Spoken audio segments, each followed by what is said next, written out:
Good morning, guys.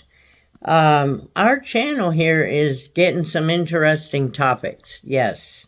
So, I believe I told you guys that my niece lives in northern Illinois, northwest Illinois.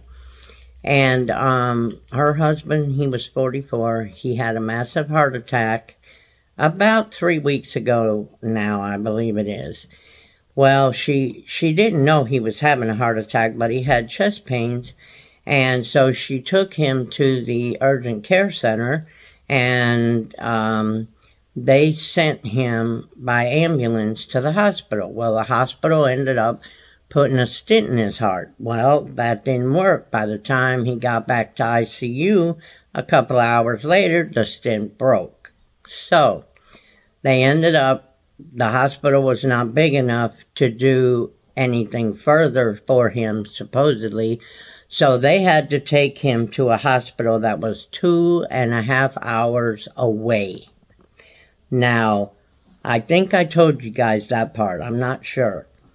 But anywho, so they went ahead. They ended up giving him open heart surgery. And his wife, in the meantime, had to take the kids and drive 2.5 hours up and back and, whatever.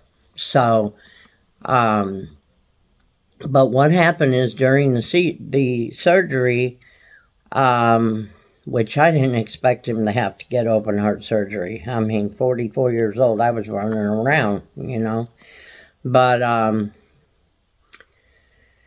they ended up having to take 4 arteries from his leg and put them in his heart. Now, they said when they opened him up, they, of course, had him on a heart, something pumping his heart, like a defibrillator or defibrillator or something. All the while he had been in ICU, and then until they could get him in to do the open heart surgery. But they said his heart was not even beating when they opened it up. So it ended up where they had to take 4 arteries from the legs and put them in his heart.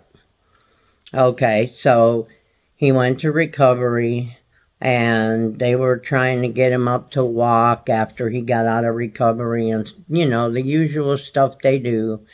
And he just couldn't do it.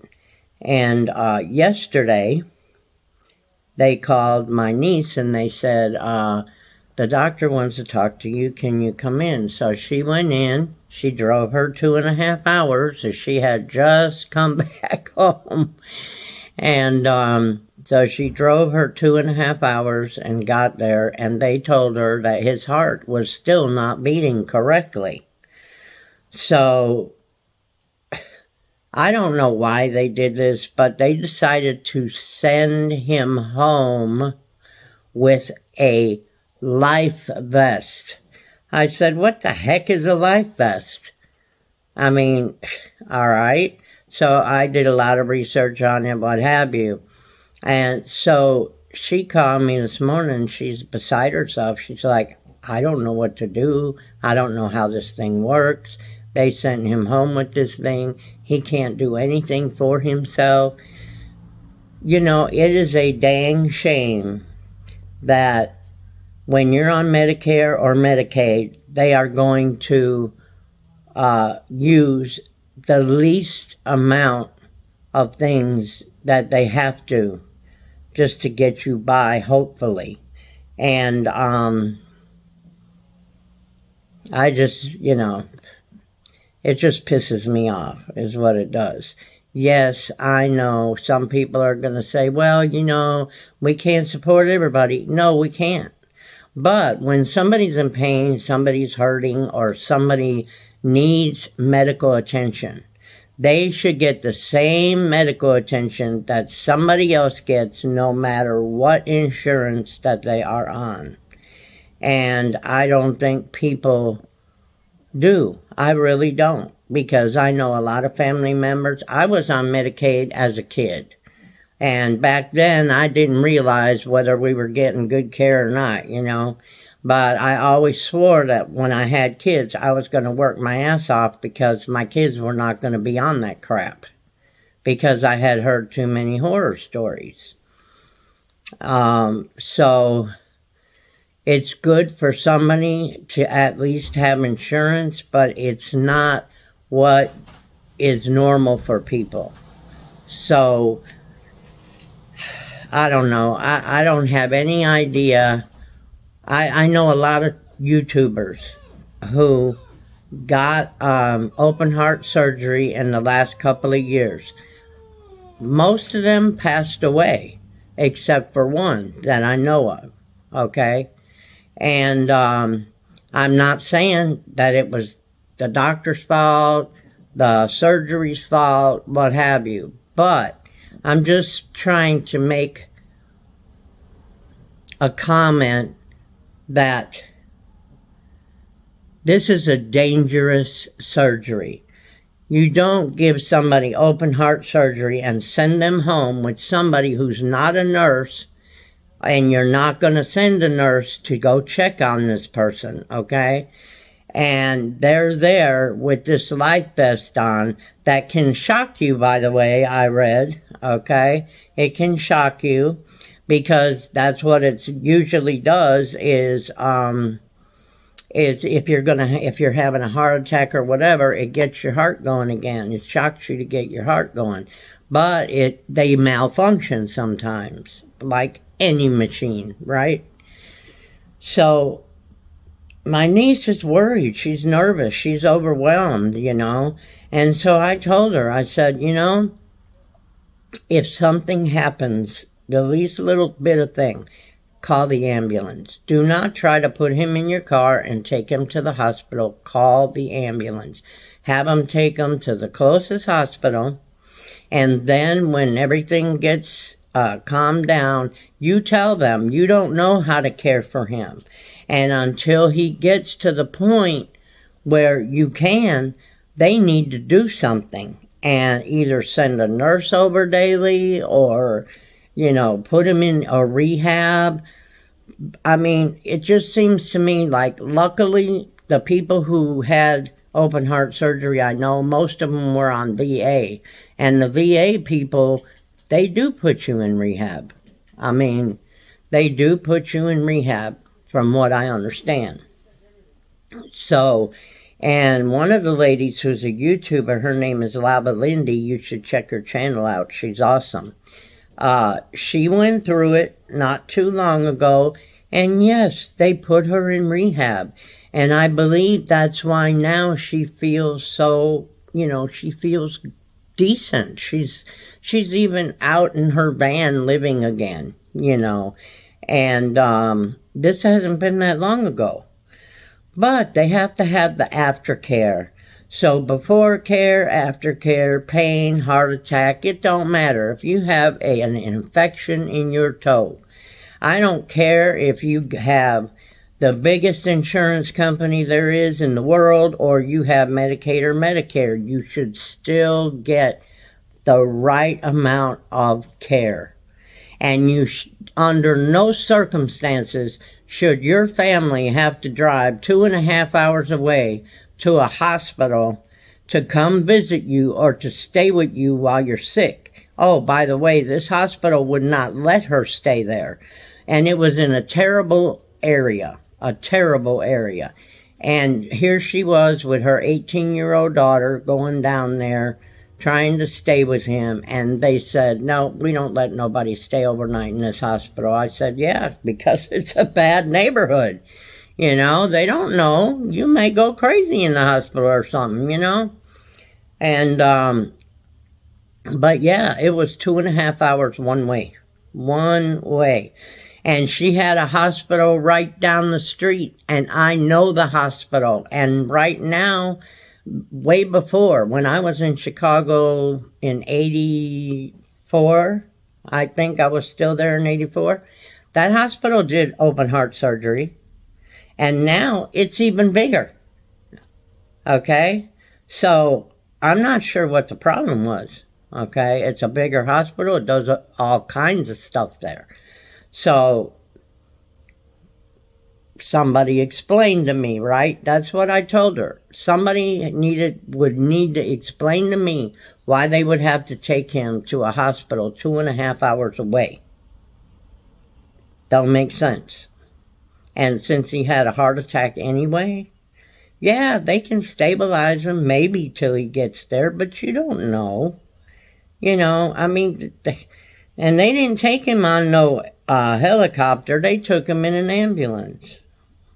So it disgusts me when people don't get the care they should get just because they're on assistance. I worked all my life. I'm on Medicare now. And I can tell you, you don't get the same care that you do. And, I'm not on Medicaid because I don't qualify. Only for Medicare. So I have a lot of hospital bills for Bert, for me, that, co-pays and when you go get a test, it's a high copay. And half the time I don't know how I'm even going to pay that, which is why I'm trying to build a following on YouTube in addition to our Social Security and his VA, because that's the only way to live right now.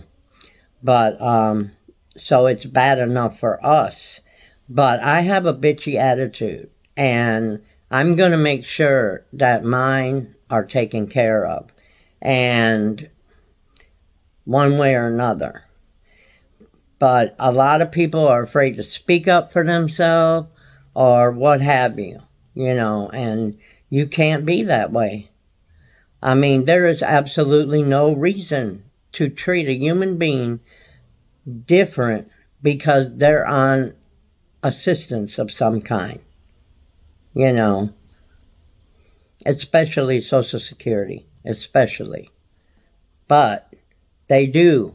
And that's why I wanted to come on today, and I wanted to tell you what was happening, because if you look up this life vest, I mean, I had never heard of it, and I went to nursing school for a while until my first husband made me quit because he was jealous. But I went for a while, and granted, there's new things coming out all the time, which is why I didn't know what a life vest was, okay? But he's not the only one, because I have a friend that is a YouTuber, and she had to have surgery last week, as a matter of fact. And now the nurses are coming to her house, which is great. She had to have a knee replacement, and she's in a lot of pain, And people are coming to her house treating her like just real sarcastic and crap. It's like, how do you get to be I know it's hard being a doctor or nurse now. I know it is. We have a lot of people who are crappy too. But you can't treat elderly people like they don't matter, or that they're stupid. Because this lady is far from stupid. She's like me. She grew up in my time, okay? And it wasn't that damn long ago, okay? But it was, I don't know, it just disgusts me, because now I'm worried about my niece, because she has a lot on her plate. Her son has autism, and her daughter just graduated high school, just went out and got a job. Her daughter, this is their father. And I mean, the younger kid, he doesn't understand what's going on. He has no idea.